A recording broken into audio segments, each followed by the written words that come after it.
Assalamualaikum warahmatullahi wabarakatuh. Saudaraku kaum muslimin dan muslimat, saudara sebangsa dan setanah air dimanapun Anda ada dan berada. Berjumpa kembali dengan saya Abu Fikri dalam rangka kebaikan dan kebenaran untuk mempermudah langkah-langkah kita menuju jalan selamat, yaitu Allah dan Rasulnya. Pada pagi hari ini kita mencoba untuk menanggapi permintaan dari salah seorang saudara kita, di mana beliau minta kepada saya untuk menjelaskan kembali surat Al-Jumu'ah, surat nomor 62 ayat 2, yang bunyinya begini: A'udzubillahi minasyaitonirrajim. Bismillahirrahmanirrahim. Wallazi ba'atsa fil ummiyina rasulan minhum yatlu 'alaihim ayatihi wa yuzakkihim wa yu'allimuhumul kitaba wal hikmah wa in kanu min qablu lafi dhalalim mubin. Itu bunyi ayatnya. Kalau kita terjemahkan, kira-kira begini terjemahannya: Dialah Allah yang membangkitkan di kalangan kaum yang ummi seorang rasul dari kalangan mereka. Rasul itu membacakan kepada mereka tentang ayat. Rasul itu mensucikan mereka. Rasul itu mengajarkan apa itu kitab dan hikmah. Dan sebelumnya mereka itu adalah dalam kondisi yang sesat. Kira-kira itulah terjemahan ayat yang diminta oleh beliau tadi. Nah, jadi kita bahas satu persatu, saudaraku. Di situ ada kalimat yang berbunyi huwallazi ba'atsa fil ummiyina rasulan minhum. Dia Allah membangkitkan seorang rasul di kalangan kaum yang ummi. Nah, rasul yang dimaksudkan itu adalah Nabi Muhammad Rasulullah Sallallahu Alaihi Wasallam. Itu. Nah, persoalannya apakah benar kaum yang ummi ini pengertiannya tidak bisa menulis, tidak bisa membaca? Nah, ini harus kita terangkan ini. Jawabnya bukan begitu. Sewaktu itu mereka sudah bisa membaca, sudah bisa menulis. Makanya Nabi Muhammad punya sekretaris, namanya Zaid bin Thabit. Dia membawahi beberapa orang penulis setiap wahyu yang turun. Makanya setiap wahyu yang turun itu ditulis di pelepah kurma, batu-batu, kayu-kayu, tulang-tulang, daun-daun kering, kulit-kulit hewan, ya, bahkan kertas. Artinya mereka sudah bisa membaca, mereka sudah bisa nulis. Jadi yang disebut dengan kaum yang ummi di sini bukan berarti mereka tidak bisa membaca, bukan berarti mereka tidak bisa nulis, bukan begitu pengertiannya. Bahkan dalam perang Badar terjadi kemenangan di pihak Nabi Muhammad beserta sahabat. Nah, jadi orang-orang yang kalah tadi ditangkap, ditahan, jadikan tawanan. Silakan dia pulang ke Mekah, tapi dengan catatan ditebus dengan emas, perak, uang. Nah, bagi mereka yang tidak punya emas, tidak punya perak, tidak punya uang, mereka bisa ditebus dengan cara mereka mengajarkan 3 orang kaum muslimin itu membaca. Kalau sudah bisa dia membaca, 3 orang, silakan pulang ke Mekah. Jadi kita jangan cepat-cepat mengartikan bahwa kaum yang ummi itu adalah kaum yang tidak bisa baca, kaum yang tidak bisa tulis. Jangan cepat-cepat. Begitu juga Rasulullah Muhammad Nabil Ummi itu diartikan orang Muhammad tidak bisa baca, tidak bisa tulis. Kenapa seperti itu? Ya karena ada hadisnya. Seketika beliau menerima wahyu, dia diperintah oleh Jibril untuk membaca. Dia jawab, ma'ana bi qori. Tidaklah aku bisa membaca. Diulangi lagi, dijawabnya ma'ana bi qori. Tidaklah aku bisa membaca. Diulangi sekali lagi, ma'ana biqori, tidaklah aku bisa membaca. Padahal maknanya bukan tidaklah aku bisa membaca, bukan begitu. Ma'ana biqori adalah aku ini tidak dengan pembacaan. Tidak pekerjaanku yang membaca-baca itu. Artinya Rasulullah itu tidak pernah membaca, tidak pernah menulis. Bukan tidak bisa membaca, bukan tidak bisa menulis. Tidak pernah membaca, tidak bisa menulis. Ngapain dia membaca sesuatu yang sudah dibuat oleh Allah, dinyatakan oleh Allah berdasarkan skenario, dan situ ada Muhammad di dalamnya. Tapi untuk kajian syariat itu boleh-boleh saja. Mereka mengatakan ma'ana biqori, tidak, aku tidak bisa membaca, silakan saja. Untuk kajian syariat. Gitu. Nah, kembali kita kepada cerita yang lain tentang ini. Nanti dulu Pak Bu, Muhammad Nabil Umi itu maksudnya apa? Oh ya, oke. Ya kan begini, Muhammad itu ada kalanya beliau itu sebagai yang daripadanya dijadikan segala sesuatu. Dikatakan oleh Allah dalam hadis kursi, daripada Muhammad itu dijadikan 4 pasal. Pertama, negeri yang diberkati, aras di bumi, surga neraka, mukmin. Dalam hal ini beliau adalah Bapak yang menuruni. Jadi negeri yang diberkati, aras di bumi, surga neraka, mukmin atau ruh tadi, itu adalah turunan beliau. Dalam hal itu beliau adalah Bapak. Makanya beliau berkata, ana abaul arwah, aku adalah bapak para ruh, maksudnya mukmin tadi. Sedangkan Adam bapak tubuh, karena Adam terbuat dari tanah. Tubuh juga terbuat dari tanah, tapi saripatinya. Namun ruh Adam itu anakku, turunanku, kata beliau. Maka dikuncilah keterangan ini dengan kalimat yang berbunyi, wa walidi wa mawalad, demi bapak, demi anaknya, demi ayah, demi anaknya. Lalu kapan dia bernama Umi atau ibu? Seketika dia mengayomi, mendidik, melatih, mengajar, dan mengasih sayangi para turunannya tadi. Itu Umi namanya beliau. Bukan beliau tidak bisa baca, tidak bisa menulis, tapi tidak biasa atau tidak pernah membaca, tidak pernah menulis. Ma'ana biqori pun diartikan bahwa bukan aku tidak bisa membaca, ma'ana, tidaklah aku biqori, dengan pembacaan. Aku tidak dengan pembacaan. Tidak kerjanya aku membaca-baca tulisan itu. Ya. Kalau aku mau membaca, yang aku baca itu adalah yang ada di dada setiap insan. Kalau harus aku baca. Kalau harus aku ajarkan, yang ada dalam dada setiap insan. Kalau harus aku ajarkan. Nah, kira-kira begitu saudaraku tentang Muhammad Rasulullah Sallallahu Alaihi Wasallam. Kita lanjut kepada cerita ini tadi. Jadi huwallazi ba'atsa fil ummiyina rasulan minhum. Itu sudah saya jelaskan. Yatlu alaihim ayatihi. Nah, itu dia.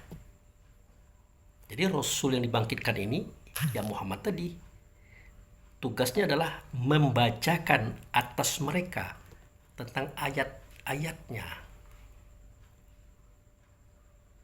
Jadi Rasulullah ini membaca dan mengajarkan kepada mereka tentang ayat-ayatnya.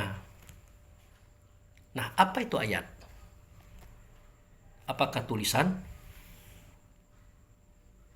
Ya tidaklah. Karena seketika Rasul berkata ayat di situ, ayat itu belum ada. Nama surat belum ada, juz belum ada. Semua catatan wahyu masih di atas tulang-tulang, pelepah kurma, batu-batu, kayu-kayu, kulit-kulit hewan, dan macam-macam itu. Ternyata ayat itu adalah bal huwa ayatu bainatu bisudur allazina utul ilmi wa may yaj'alu bi ayatina ila zalimun. Ayat itu adalah dia yang ada dalam kamu, dia adalah nur. Tidak ada yang mendustakan dia kecuali orang yang zalim. Kenapa ada kalimat tidak ada yang mendustakan dia kecuali orang zalim? Karena dia bersuara. Karena dia berkata. Kepada siapa? Kepada orang yang zalim. Suara siapa? Suara Allah. Suara siapa? Suara Rasul. Kata siapa? Kata Allah. Kata siapa? Kata Rasul. Makanya orang yang zalim tadi diperintah oleh Allah, wa aminu bima anzaltu fikum musaddiqan lima ma'akum wa la takunu awalan kafirun bih. Berimanlah kamu kepada apa yang sudah aku turunkan, ia ada pada kamu. Apa yang turunkan tadi? Ya ayat tadi. Nah, janganlah kamu menjadi yang pertama kali mendustakan dia. Nah, jadi ayat itu adalah ruh.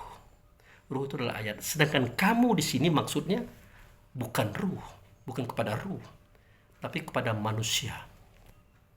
Mana manusia? MANUSA itu manusia, itu namanya. Kalau ini tubuhnya. Manusia mana? Manusia ada di balik namanya, ada di balik tubuhnya, dipari oleh Allah, disimpan oleh dalam jantung kita masing-masing. Manusia inilah yang terbuat daripada air sulbi, air mani.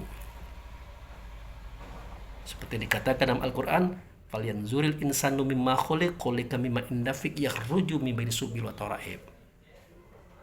Adalah manusia itu memikirkan, mempelajari dari apa dia dijadikan. Sesungguhnya dia dijadikan dari air sulbi, air mani laki-laki, yang terpancar ianya dari tulang dada dan tulang rusuk. Setelah kita pelajari air mani tadi, ternyata di dalamnya ada spermatozoa. Makhluk kecil-kecil, jumlahnya jutaan ekor. Kepalanya bulat seperti telur ayam, badannya panjang, ekornya cambuk. Dia sudah hidup, dia sudah bernapas, dia sudah bergerak, dia sudah berjalan, dia sudah berlari, dia sudah berkembang dalam rahim perempuan. Yang disebut embrio itu. Padahal roh belum ditiup. Lalu siapakah yang hidup yang tubuh mungil tadi? Atau dalam tubuh kita ini seketika roh belum ditiup? Itulah insan, itulah an-nasu, itulah jiwa. Kepada dia itulah Allah dan Rasul berkata, wa aminu bima anzaltu fikum. Berimanlah kamu, percayalah kamu kepada dia yang aku turunkan ada pada kamu. Ya, wala takunu awalan kafirun bih. Dan janganlah kamu menjadi orang yang pertama kali kafir, ingkar kepadanya. Kenapa pertama kali? Ya karena yang paling dekat dengan tubuh kita roh itu tadi. Yang paling dekat dengan roh tadi yaitu tubuh kita tadi. Yang dalamnya ada insan, ada an-nasu, ada jiwa, ada manusia. Jadi roh dengan jiwa itu beda. Kalau jiwa itulah dia al-insan, itu adalah an-nasu, itulah manusia. Dia sudah ada di dalam tubuh ini sebelum roh ditiup. Dia sudah ada. Nah, dari apa dia dijadikan? Nah, dikatakan oleh Rasulullah, dia dijadikan dari 4 anasir. Anasir angin namanya roh rehan. Anasir air namanya roh rahmani. Anasir tanah namanya roh jasmani. Anasir api namanya roh idafi. Keempat anasir ini punya sifat. Kalau anasir angin ya pantang kelintasan sifatnya. Tidak bisa lihat orang kaya dikit, orang pintar dikit, orang sukses, dia timbul kebencian, iri, dengki. Ya itu sifat anasir angin. Kalau anasir air sifatnya bagaimana? Ya pantang kerendahan, maunya tinggi saja, hebat saja, orang lain salah, dia benar. Anasir tanah sifatnya apa? Dia rakus, pantang kekurangan. Sudah kaya, pangkat tinggi, harta banyak, masih juga mengambil hak orang lain. Anasir api sifatnya apa? Pantang tersikul, tidak mau kalah. Jadi sifat anasir angin, anasir air, anasir tanah, anasir api kalau digabung akan memunculkan 10 sifat. Ajib, Riya, takabur, iri, dengki, hasud, bina, tamak, loba, dan sombong. 10 tambah 4, 14 memunculkan 3 sifat. Benci, dendam, dan menghancurkan. Itu tidak bisa dibantah, ada pada diri setiap manusia. Itulah kenapa dia ditegur oleh Allah, disuruh beriman. Janganlah kamu pertama kali ingkar kafir kepadanya. Itu. Makanya pada surah At-Tagabun ayat 2 kan dijelaskan itu. Wallazi khalaqakum faminkum kafiru wa minkum mu'minun. Ada jelas itu. Dialah menjadikan batang tubuhmu yang satu, di dalamnya ada yang kafir, di dalamnya ada yang beriman. Yang kafir itu siapa? Innal insana lirabbih lakanud. Yang kafir kepada Tuhan itu ya insan tadi, manusia tadi, jiwa tadi. Yang beriman siapa? Itu yang ditiupkan ke dalam tubuh ini, ke dalam manusia ini seketika tubuh badan jasad bersedia berusia 4 bulan 10 hari. Itu ada kejelasannya, saudaraku. Ya. Nah, jadi kembali kepada cerita kita tadi. Yatlu alaihim ayatihi. Si Rasul tadi mengajarkan kepada mereka itu tentang ayat. Nah, termasuk apa yang saya ceritakan tadi. Apa itu ayat? Dijelaskan. Ayat itulah roh kamu. Roh kamu itu tempat nyata suara Allah, suara Rasul. Dia akan mendidik manusiamu, jiwamu, insanmu. Itu. Makanya kalimatnya, berimanlah kamu kepada Dia yang kuturunkan ada pada kamu. Kamu di sini adalah manusia. Beriman kepada siapa? Kepada ruh tadi. Kepada ayat tadi. Di mana-mana kan kita sering dengar tuh, al-haqqu min rabbik wa takunanna minal mumtarin. Kebenaran itu daripada Tuhan, maka janganlah kamu ragu kepadanya. Susah, apa itu kebenaran? Kebenaran itu adalah ucapan, tulisannya. Berarti keterangan. Bendanya mana? Ya bendanya itu roh itu. Yang ditiupkan pada saat tubuh berusia 4 bulan 10 hari itu. Al-haqqu min rabbik wala takunanna minal mumtarin. Kebenaran itu datang daripada Tuhanmu. Itulah itu kebenaran. Yang tidak pernah bohong, ya, tidak pernah menipu, tidak pernah berkhianat. Kenapa? Karena roh itulah rasa diri. Rasa itu tidak pernah bohong. Kalau gula itu manis, tidak pernah dia mengatakan pahit. Kecuali kalau manusia ini mengajarkan pahit, ya pahit dia bilang. Itu kan? Kalau kopi itu pahit, tidak pernah dibilang manis. Kecuali kalau manusianya memaksa untuk mengatakan itu manis dia bilang. Kan gitu. Maka dikatakan oleh Allah dalam Al-Quran, melalui Rasul ya, wala tastaru bi ayati tamanan qalila. Janganlah kamu tukar ayatku itu, penjelasan ayatku itu dengan uang yang sedikit. Karena kebanyakan roh itu tahu, dia merasakan bahwa ini orang ini salah loh. Terbukti kesalahannya loh. Curang loh. Tapi karena dibayar dengan uang 1 miliar, 10 miliar, 100 miliar, maka yang salah tadi jadi benar. Yang benar jadi salah. Nah, itulah yang disebut dengan jangan kamu jual ayatku itu dengan uang yang murah.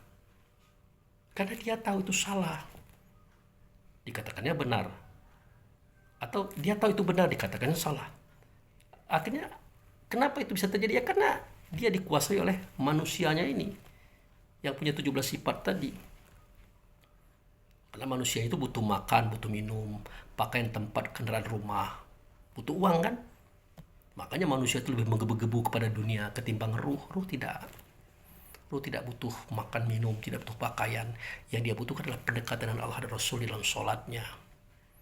Dia datang daripada Allah, akan kembali kepada Allah itu nantinya. Seperti itu yang dia butuhkan. Bahkan peranan ruh adalah membimbing manusia itu agar jadi baik. Bukan dia yang dikendalikan oleh manusia, bahaya. Gitu saudaraku. Sama dengan kita naik mobil kan, kalau kita jadi sopir. Sopir itu adalah ruh. Kalau mobil itulah manusia. Jadi kalau sopir itu mengendalikan mobil akan bagus. Tapi kalau mobil mengendalikan supir sudah tabrakan, terjungkir dan masuk jurang. Pasti. Gitu. Nah, itulah pengertian yatlu alaihim ayatihi. Mengajarkan Rasul itu kepada mereka tentang apa itu ayat. Dan seperti kita jelaskan tadi. Kemudian wa yuzakihim. Rasul tadi mensucikan mereka. Jadi Rasul itu mengajarkan bagaimana cara bersuci. Suci fisik, ya itu wudu, ya tayamum. Suci hati bagaimana? Bisa seorang manusia itu mensucikan hatinya. Atau kita angkat sedikit, seorang ruh tadi mensucikan dirinya. Tidak bisa. Karena yang mensucikan ruh, yang mengurus ruh adalah Tuhan. Kan pernah kita dengar tuh, yas'alunaka 'anir ruh, qul ruh min amri rabbik wa ma utitu minal ilmi illa qalila. Kalau orang bertanya kepada kau, wahai Muhammad, tentang ruh, katakan ruh itulah urusan Tuhan. Tuhan yang akan mengurus persoalan ruh. Bukan ruh itu sendiri, bukan orang lain. Apapun predikatnya, mau ulama, ustadz, kiai, mau mursyid, tidak bisa dia mensucikan ruh orang lain. Jangan ke ruh orang lain, ruh dia aja tidak bisa dia sucikan. Jadi bisa mensucikan ruh itu adalah Allah dan Rasulnya. Itu kan? Di mana tempat dia mensucikan? Nah, itu harus kita tahu. Pertama kali caranya dulu lah. Caranya adalah sholat. Sholat yang bagaimana? Ya, dengan cara mengingat. Yang diingat itu apa? Masjidil Haram. Ya, wa min haitsu kharajta fawali wajhaka satrul Masjidil Haram. Sudah. Kemudian apa lagi? Fatakhizu min maqama Ibrahimus shalah. Kamu ambil sebagian maqam Ibrahim, kamu sholat di situ. Sudah apa lagi? Falyabudu rabb hadzal bait. Kau sembah Tuhan rumah ini, dia menuju kepada Ka'bah. Jadi ingatan kita, rasa kita, kesadaran kita dibawa ke situ. Ke Masjidil Haram tadi. Ya, di depan makom Ibrahim tadi, di dekat Ka'bah. Disitulah kita tegak, ruku, i'tidal, sujud, duduk. Disitulah kita baca Allahu Akbar sampai salam. Begitu dianjurkan oleh Allah Rasul yang ada pada kitab Quran. Nah, disitulah dikatakan wa nazza'na ma fi sudurihim min ghilin tajri min tahtihal anhar. Di tempat yang mengalir air di bawahnya. Di situ kami cabut penyakit hati dalam dada mereka. Nah, begitu cara Allah dan Rasul mensucikan diri kita, membersihkan kita, ya, memberikan syafaat kepada kita atau obat. Karena penyakit hati dalam dada itu ya di hati. Fi qulubihim maradun fazadahumullahu marada. Dalam hati mereka itu ada penyakit, maka kami tambah penyakitnya. Kapan? Kalau tidak dicabut-cabut. Ya, kalau tidak dikurang-kurangi, kalau tidak dibersihkan oleh Allah dan Rasul di tempat itu. Itu saudaraku. Akibatnya apa? Dia merembet penyakit tadi. Fazadahumullahu marada, merembet ke tubuh, badan, jasad, macam-macam. Darah tinggi, diabetes, jantung, stroke, macam-macam. Nah, itu. Tapi kalau dicabut oleh Allah penyakit hati tadi, oleh Rasul penyakit hati tadi, maka dia akan berkurang, akhirnya bersih. Bersih suaranya, bersih katanya, bersih perbuatannya, bersih wajahnya, tidak kusut. Sehat dia. Makanya dikatakan wa makana sholatam indal bait mutaka wa tasdiyah fazuku azaba bima kuntum takfurun. Itu Al-Anfal ayat 35. Itu nanti dicek di situ. Salat mereka yang tidak di Baitullah itu sama dengan bersiul-siul saja. Suara bagus, makhraj bagus, tajwid bagus. Sewaktu ngimam orang banyak nangis, tetapi kita tidak di situ. Ini sama dengan bersiul saja. Oleh karena itu, fazuku azab, rasakan oleh kamu azab. Kita sudah sholat nih, suara bagus, makhraj bagus, bacaan bagus, tapi tetap kena azab. Karena kita sholat tidak di situ. Azab apa? Azab penyakit hati. Kalau sudah penyakit hati ini banyak, maka dia merembet pada tubuh. Dia benci orang, iri dengki sama orang, kemana-mana ngomongin orang, sudah tidak lama lagi sakit dia. Pasti itu. Apapun jenis penyakit di dalam semesta ini bermulai pada hati. Karena itu induk penyakit di situ, induk obat juga di situ. Maka fazuku azabah bima kuntum takfurun. Rasakan oleh kamu azab, yaitu azab penyakit hati karena kamu kafir. Dikafir-kafirkan oleh Allah, dikafirkan oleh Rasul. Maka Rasul mengatakan, bainal kufar wal mu'min tarkus sholat. Perbedaan si kafir dan si yang beriman dalam hal meninggalkan sholat. Artinya, siapa sholat? Siapa sholat? Yang sholat kita, yang disolatkan, yang didirikan siapa? Ya Allah dan Rasul. Kita mendirikan sholat artinya kita berjumpa dengan Allah dan Rasul. Di mana di tempat itu? Kalau kita bertemu dengan dia, mukminlah nama kita. Kalau kita tinggalkan dia, sholat tadi, kafirlah kita, kan begitu. Kita tidak cerita merek orang, keyakinan orang, tidak boleh. Kita katakan mereka yang berbeda merek itu kafir, tidak boleh. Tidak itu pelajarannya. Kita katakan orang yang keyakinannya beda dengan kita itu kafir, tidak boleh. Tidak begitu pelajarannya.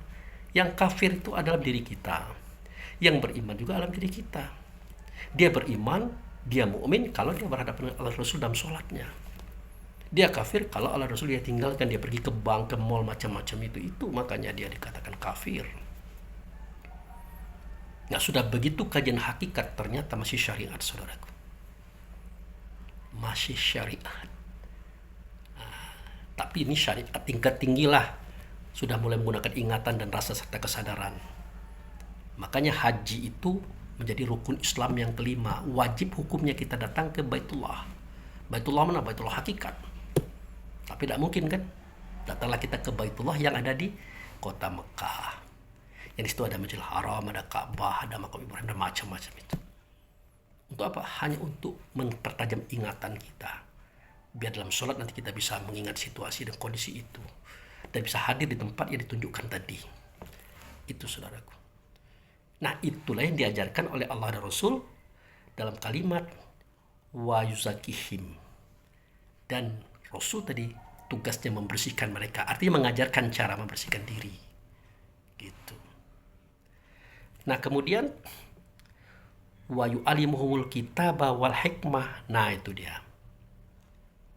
Rasul tadi mengajarkan kepada mereka itu tentang kitab dan hikmah. Apa itu kitab?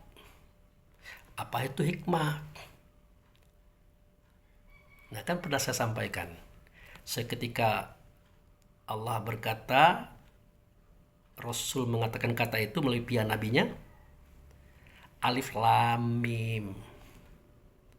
Itu lurus kalimatnya itu, saudara.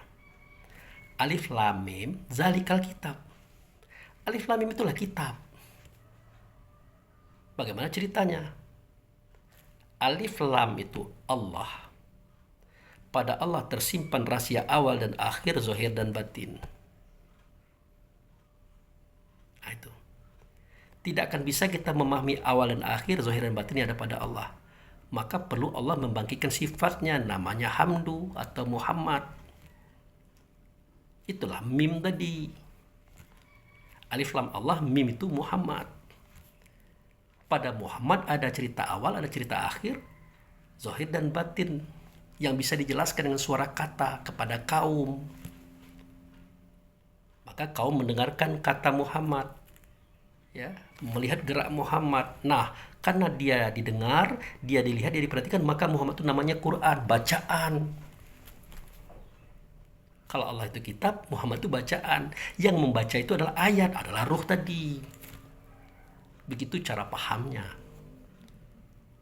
Maka Alif Lam Mim, zalikal kitabu la raiba fihi hudal muttaqin. Alif Lam Mim itulah kitab. Tidak ada keraguan padanya. Ya, bagaimana mungkin ragu? Allah dan Rasul yang berbicara ini. Tidak ada keraguan padanya. Petunjuk bagi orang bertakwa. Siapa orang bertakwa? Allazina yu'minuna bil ghaibi wa yuqimuna sholata wa mimma razaqnahum yunfikun. Orang bertakwa itu orang yang percaya kepada yang gaib. Bagi dia gaib itu tidak gaib lagi. Kenapa? Karena yang bertakwa itu sendiri gaib. Dia adalah roh itu tadi. Dialah diri kita sebenarnya, diri saudaraku. Maka dia tuh gaib, maka dia percaya kepada yang gaib. Gampang bagi dia. Karena dia pernah melihat Allah yang tidak nyata Allah, bukan nyata Muhammad. Maka dia bersyahadat. Maka dia percaya. Maka namanya mukmin itu tadi. Nah, ruh inilah dengan ingatannya, dengan rasanya, dengan kesadarannya mendirikan sholat. Dan ruh inilah yang menafkahkan harta yang Allah berikan kepadanya. Apa itu harta? Apakah uang, emas, perak? Bukan. Harta itulah kapasitas kemampuan dirinya untuk segala-galanya. Itu yang diberikannya kepada semua kaum tanpa pandang bulu. Dalam hal ini termasuk harta juga. Itu ya termasuk emas, perak, uang gitu. Tapi lebih daripada itu yang dia persembahkan kepada kaum. Nah, itulah kalimat tadi itu. Ya. Wa yu'allimuhumul kitab, mengajarkan kepada mereka itu apa itu kitab. Bukan buku, dia tidak mengajarkan buku. Nah, dia tidak mengajarkan tulisan, makanya ma'ana bikori itu bukan berarti aku tidak bisa membaca. Ma'ana tidaklah aku bikori dengan pembacaan. Aku ini tidak itu urusan aku. Tidak membaca tulisan itu urusanku. Aku mengajarkan apa yang dalam dada orang. Itu saudaraku. Tapi itu kajian syariat ya boleh-boleh saja, silahkan, tidak apa-apa. Biar tidak bingung kita memahaminya itu. Tuh. Nah, wal hikmah. Nah itu. Yu'alimul kitab wal hikmah. Nah, hikmah inilah kisah. Cerita awal dan akhir. Zahir dan batin. Dia ada dalam kitab. Kitab itu siapa? Allah. Tidak jelas kan? Maka diperjelaslah itu dengan dilahirkannya sifat adalah Muhammad. Nah, Muhammad ini menyuarakan, mengatakan. Maka dikatakan, wa ma yantiqu anil hawa illa wahyu yuha. Tidaklah suara kata Muhammad itu kecuali itulah wahyu. Wahyu itu apa artinya? Yang turun pada Allah. Disampaikan kepada kaum. Ternyata wahyu itu adalah nama lain Muhammad, saudaraku. Itu. Nah, dijelaskan lagi. Wa in kanu min qablu lafi dolalim mubin. Ya. Wa in kanu min qablu lafi dolalim mubin. Dan sesungguhnya sebelum ini mereka itu adalah sesat. Mereka yang ada di zaman Rasulullah waktu itu sesat, termasuk kita. Apa itu sesat? Buta. Siapa itu Allah, siapa itu Tuhan. Siapa Rasul, siapa Nabi. Siapa diri, siapa diri, sebelah diri. Dari mana, sedang mana, tidak kemana. Kita buta tentang 9. Nah, itu yang disebut dengan umiyina. Kami bangkitkan seorang Rasul di kalangan orang yang umiyina. Jadi mereka itu umi dalam hal yang 9. Bukan tidak bisa baca, bukan tidak bisa menulis. Gitu, saudaraku. Jadi, ya tidak bisa kita kalau sudah berada di kajian syariat, kita anggap kita sudah tahu semuanya. Bukan tidak boleh, tapi tidak baik. Karena kajian Islam ini kan ada 7 tingkat ke atas. Tapi Pak Abu Fikri, saya ini udah profesor loh. Ah, ini. Tadinya saya adalah doktor. Tadi saya adalah magister. Tadi saya sarjana agama. Masa saya perlu lagi mempelajari ini? Iyalah. Profesor, doktor, magister, sarjana itu kan buatan manusia. Manusia yang membuat itu. Nah, manusia boleh menganugerahkan kepada kita. Apa yakin kita? Dengan anugerah manusia kepada manusia menjadikan kita sudah merasa besar, tidak perlu belajar lagi. Kalau kita mengatakan syarat itu sudah habis, sudah final, gawat kita. Berarti kita sudah berani mengatakan bahwa inilah yang paling benar, yang paling tepat. Padahal Allah mengatakan, sehebat-hebat kamu, sepintar-pintar kamu, setaat kamu, dengan ibadah, dengan Islammu, berhadapan kamu dengan Allah Rasul, maka tidak seimbang kapasitas kebenaranmu itu. Jangan-jangan belum benar. Jangan-jangan belum benar, bahkan tidak benar. Makanya kita tidak boleh menyalah-nyalahkan orang, menjelek-jelekan paham orang, tidak boleh. Karena paham kita juga belum jelas benar atau tidaknya itu. Nah, tapi di hadapan Allah itu ya oke lah, tidak masalah. Tapi dengan catatan ya, continue, terus berjalan. Bagaimana Pak Abu Fikri? Ya kenapa? Seandainya kita sedang berjalan tadi, katakanlah seperti Nabi Ibrahim. Dia mengatakan Tuhan itu bulan, Tuhan itu matahari, Tuhan itu bintang. Tahu-tahu dia mati. Kalau dia masih dalam mencari, dia habis tugas sampai ajalnya, maka Allah punya pertimbangan. Kesalahan yang dia lakukan itu bukan kehendaknya dia, tapi sebatas pemahaman dia waktu itu. Ada pertimbangan, karena dia masih berusaha untuk mencari kebenaran itu. Buktinya setelah Allah tambah lagi umurnya, akhirnya dia menjadi tokoh tauhid. Itu buktinya. Nah, begitulah terjadi pada setiap kita ini. Iya. Makanya jangan sekali-sekali mentang-mentang kita sarjana agama, magister agama, doktor agama, profesor agama, kita kira kita sudah paling paham, paling benar, tidak perlu tambah lagi pengetahuan kita. Setiap yang berbeda dengan kita anggap salah. Setiap berseberangan kita katakan keliru. Nanti dulu. Kenapa? Karena ilmu Allah itu tidak mungkin bisa ditampung oleh seorang atau sekelompok orang atau satu komunitas tertentu saja. Tidak. Ilmu Allah itu sangat luas, sangat banyak, sangat dalam. Wasi'a kursiyyus samawati wal ard. Kursinya Allah itu sangat luas, sepenuh langit dan bumi dan sepenuh sesudahnya seterusnya. Kursi itu artinya kekuasaan termasuk ilmunya. Makanya jangan meremehkan orang. Karena bisa jadi walaupun dia pemulung, tukang sapu, atau apa ya asisten rumah tangga, bisa jadi dia banyak tahu daripada kita. Walaupun dia tidak sekolah. Ingat ya, Nabi Adam sampai Nabi Muhammad tidak ada yang sekolah, tidak ada apa-apa, lagi profesor tidak ada. Gitu saudaraku. Oke, nah sekarang kita masuk kepada pertanyaan yang kedua yang harus saya jawab. Ya, tadi surat Al-Jumu'ah ayat 2 ya. Berikut ini kita lihat surat yang berikutnya. Oke. Nah ini pertanyaan kedua. Pak Abu Fikri tolong jelaskan kepada kami yaitu paham dan makna surat Al-Hasyr. Surat nomor 59 ayat 21. Bunyinya begini. Lau anzalna hazal qur'ana ala jabalil la ra'aitahu khasyi'am mutasadi'am min khasyatillahi. Wa tilka amsalu nadribuha linnasi la'allahum yatafakkarun. Ngeri ini ayat ini. Apa terjemahannya? Jika kami turunkan Quran ini di atas gunung atau bukit, maka kamu akan melihat bukit itu akan merunduk kemudian pecah karena takut kepada Tuhannya. Dan kami jadikan permisalan ini bagi manusia supaya mereka itu berpikir dengan akalnya. Maka pertanyaan ini termasuk pertanyaan bagus. Nah, inilah yang membingungkan orang. Di atas gunung itu ada desa, ada kota, ada toko, termasuk toko buku. Nah, di antara buku-buku itu ada Quran. Quran kitab, Quran buku. Bertahun-tahun, berabad-abad tidak pernah terlihat bukit itu merunduk.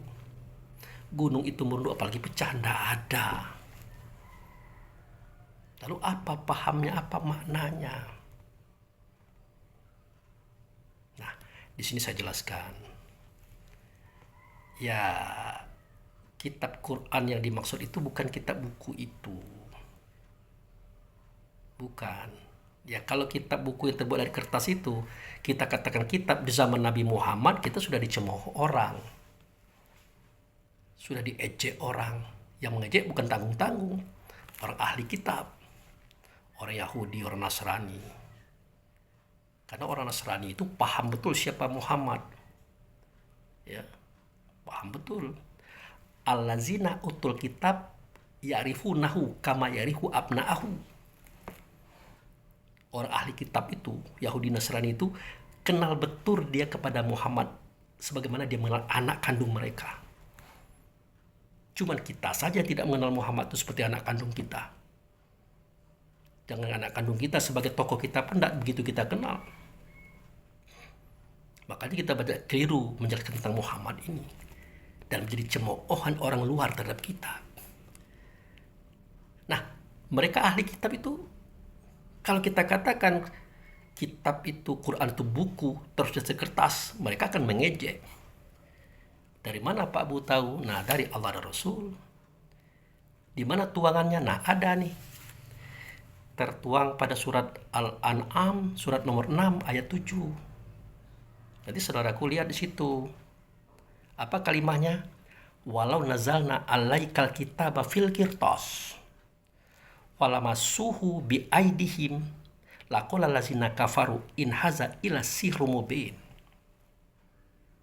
Dan jika kami turunkan kepada engkau kitab itu dalam bentuk kertas, ya, mereka orang Yahudi Nasrani itu bisa memegangnya, pasti mereka berkata, bohong Muhammad ini.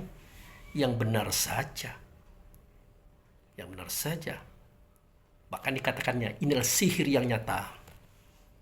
Kebohongan yang besar maksudnya. Jadi orang-orang dulu, Yahudi Nasrani dulu ya, yang dulu yang saya katakan ini, kalau yang sekarang ya sama dengan kita, nggak ngerti juga. Kalau kita katakan kitab Quran itu buku,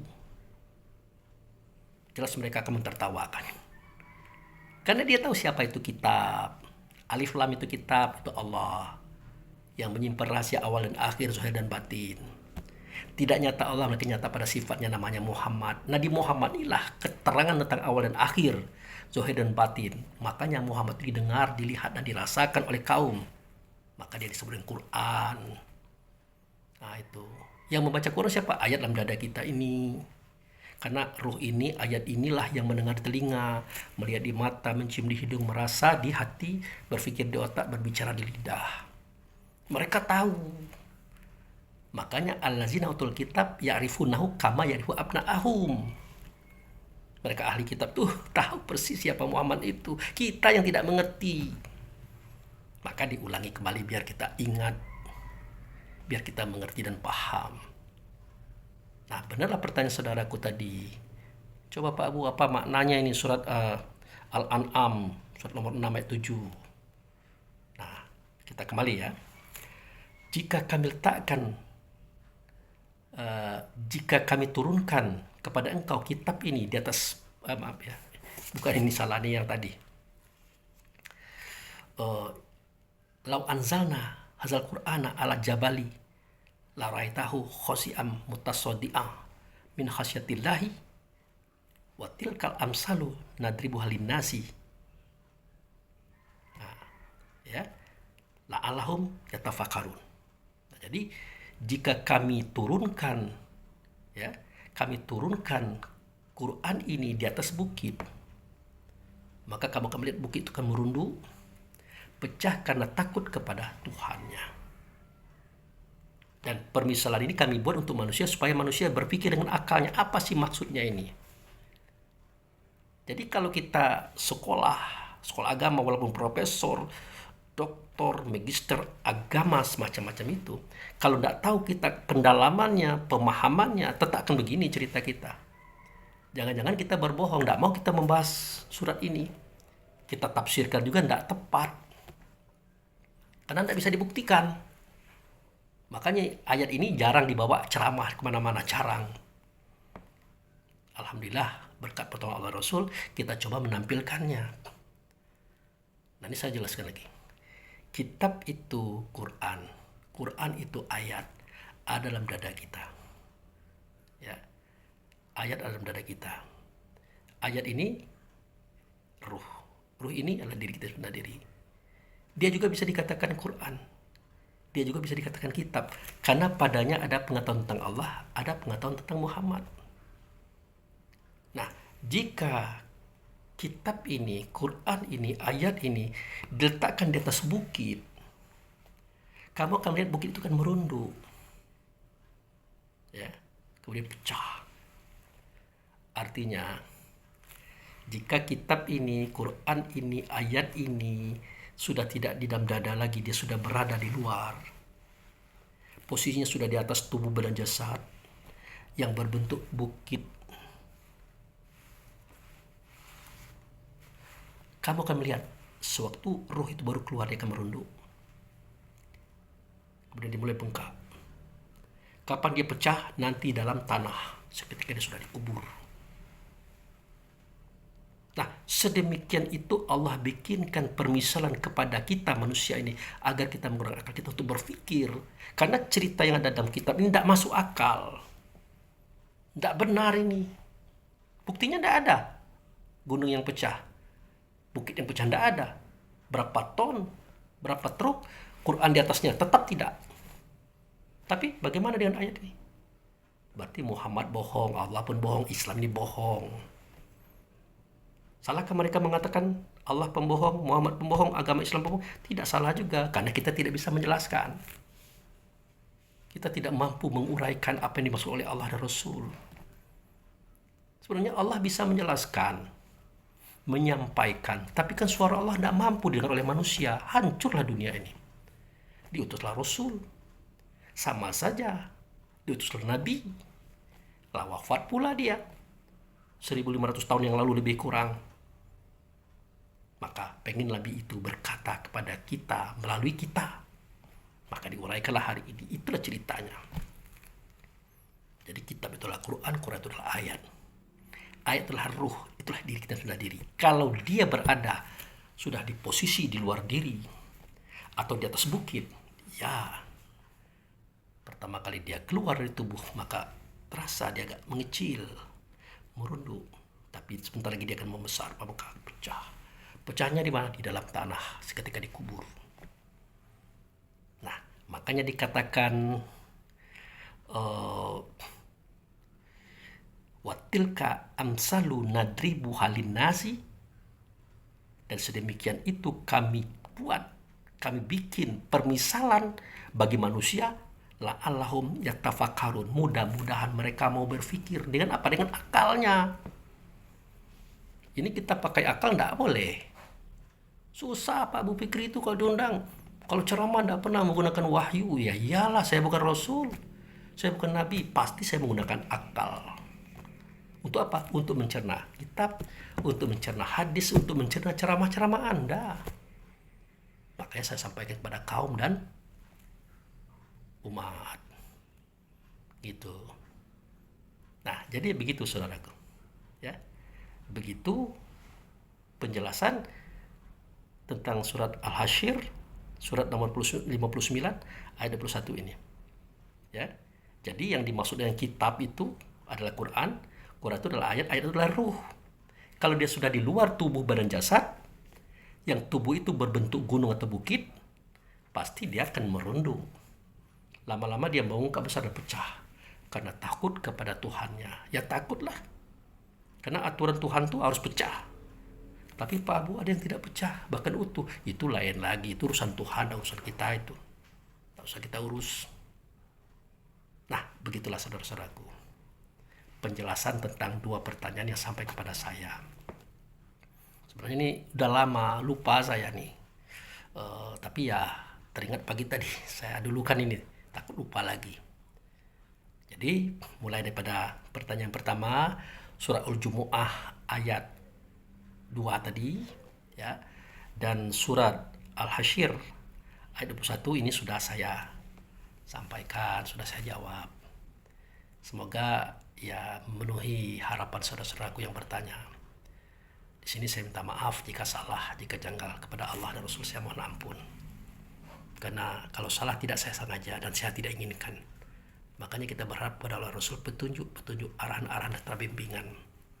Jangan sampai nanti kita sesat dan menyesatkan orang. Kita salah dan menyalahkan orang. Maka satu gerbong kita sesat. Walaupun toleransi Allah dan Rasul masih ada di situ. Selama kita masih mau berjuang untuk mencapai yang lebih baik daripada itu. Tapi kalau sudah stagnan di situ, stop di situ, udah berbahaya. Sekali lagi saya katakan, tolong betul. Kalau kajian syariat kita sudah matang, naiklah ke torikat. Torikat sudah matang, naiklah ke hakikat. Hakikat sudah matang, naik ke ma'rifat. Ma'rifat sudah matang, naik ke etikot. Etikot sudah matang, naik ke sifat. Sifat sudah matang, naiklah kepada zat. Kalau sudah sampai di zat, habis selesai urusan kita. Nah, itu. Oke. Nah, demikian, terima kasih. Wabillahi taufiq wal hidayah. Assalamualaikum warahmatullahi wabarakatuh.